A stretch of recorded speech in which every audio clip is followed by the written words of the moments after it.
BTF, Boulot, Tendance et Fun, le podcast qui t'aide à kiffer ta vie au boulot. Créé par Fabrice Allégoët et animé par notre duo de choc, Maxime Taldir et Gabriel Bayer. Salut à toi, bienvenue dans un nouvel épisode de BTF, Boulot, Tendance et Fun, le podcast qui parle boulot sans tourner autour du pot. Aujourd'hui, on va aborder un sujet sensible. Tu sais, ce moment un peu piquant où tu découvres que ton collègue a touché une prime et toi, rien.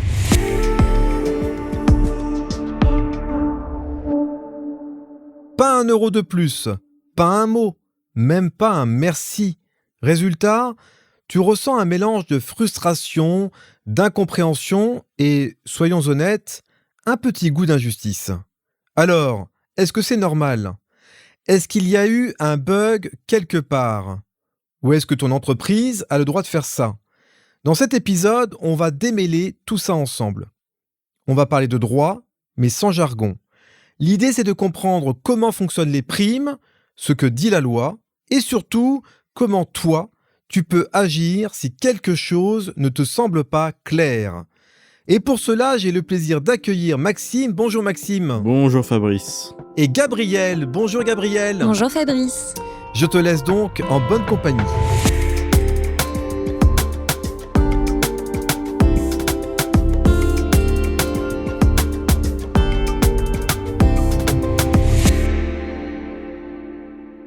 Pour débuter, je te propose de replacer les choses dans leur contexte. Les primes, dans une entreprise, c'est un vrai sujet de tension. On en parle rarement de manière transparente, et souvent, c'est quand on se sent lésé que ça devient un vrai problème. Alors, première chose à savoir, en France, la loi est très claire sur ce point.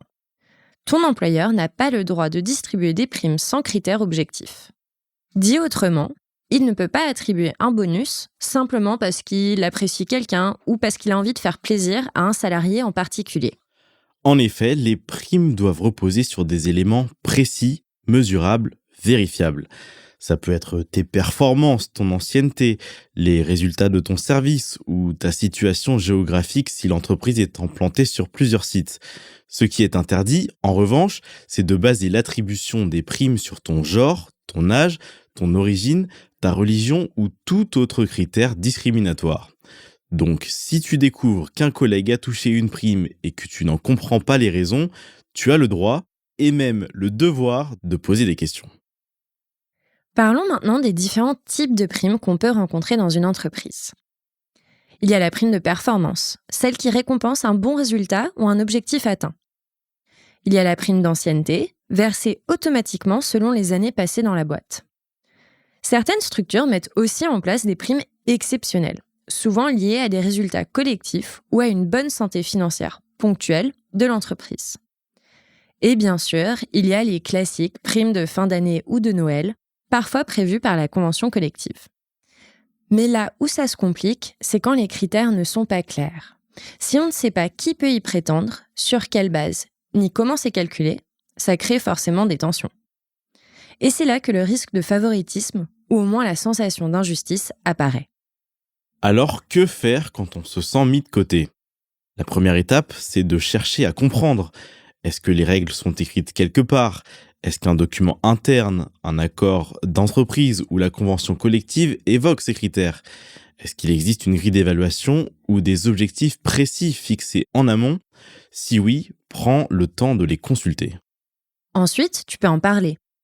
Ton manager, ton service RH ou même un élu du CSE sont là pour t'éclairer. Et l'idée, ce n'est pas d'accuser, c'est de poser des questions claires.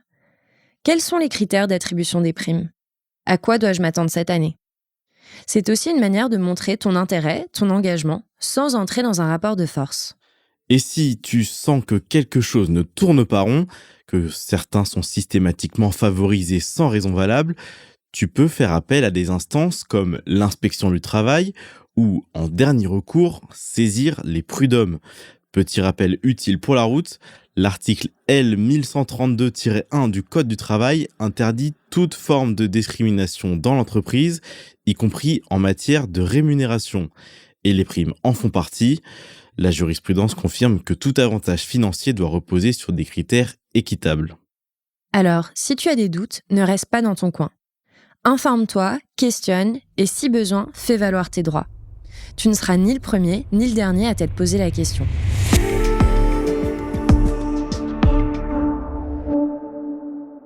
Tu connais la tradition maintenant, à chaque épisode, son petit défi.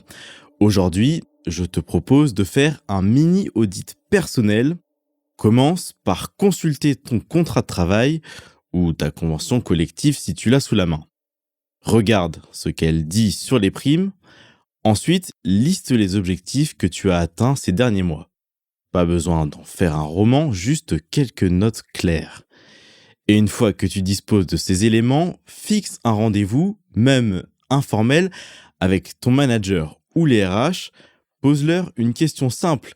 Quelles sont les conditions pour bénéficier d'une prime dans l'entreprise ? Pas de pression, pas d'agressivité, juste une démarche constructive pour comprendre et, pourquoi pas, ouvrir une porte pour la suite. Le but, c'est de ne pas subir, de te positionner tout en restant pro et serein. Voilà, tu sais maintenant pourquoi ton collègue touche une prime et pas toi. Ce n'est pas forcément une injustice, mais ça peut l'être. L'essentiel, c'est de chercher à comprendre, de s'informer et, si besoin, de te faire accompagner pour vérifier que tout est bien conforme. Avant de se quitter, un petit clin d'œil à une tendance assez originale qui émerge dans certaines entreprises, les primes collaboratives. Ici, ce sont les membres d'une équipe qui votent pour récompenser un collègue. L'idée, c'est de valoriser l'entraide, les initiatives ou simplement la bonne ambiance. Ça fait débat bien sûr, mais ça montre une chose. Les entreprises cherchent des formes de reconnaissance plus humaines et plus transparentes. Et ça, c'est plutôt une bonne nouvelle. Merci d'avoir été à l'écoute et si ce podcast t'a été utile, partage-le autour de toi, mets une note, un commentaire ou simplement envoie-le à un collègue qui s'est peut-être déjà posé les mêmes questions que toi. On se retrouve très bientôt pour un nouvel épisode de BTF, toujours en mode utile, vivant et sans langue de bois.